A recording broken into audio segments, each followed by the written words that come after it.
Euskaraldiaren izen ematea zabalik dago. Lehenik eta behin eskerrak eman nahi nieke ogakoei eta Euskaraldiaren batzordean parte hartzen duten jende guztiari, Euskararen alde egiten duten lan guztiagatik. Eta batetik, norbanakoen izen emateko epea zabalik dago apirilaren 17 arte. Hainbat modu daude ahobizi edo belarri prest roletan izen emateko. Euskaraldiaren webgunean izen emateko QR kodearen bidez, oken bertan, informazio mailetan eta apirilean antolatuko ditugun ekintzetan.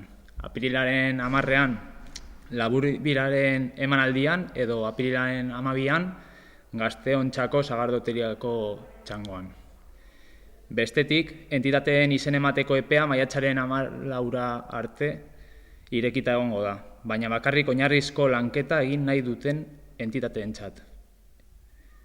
Azkenik, nazio mailako ahobizi eta belarri prest rolez gain, Ortuellan, 3. rol bat ere aukeratu ahal dute. Belarri posa.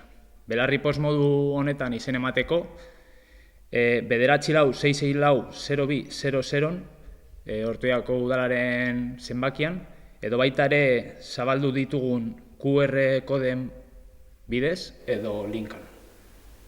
Eta zertan datza, belarri post rol hori? Belarri post rol hori da, pizka bat esanez, ez dutenek ulertzen edo ez dutenek hitz egiten, hiztunek direnek, gure Euskaraldiaren alde daudela.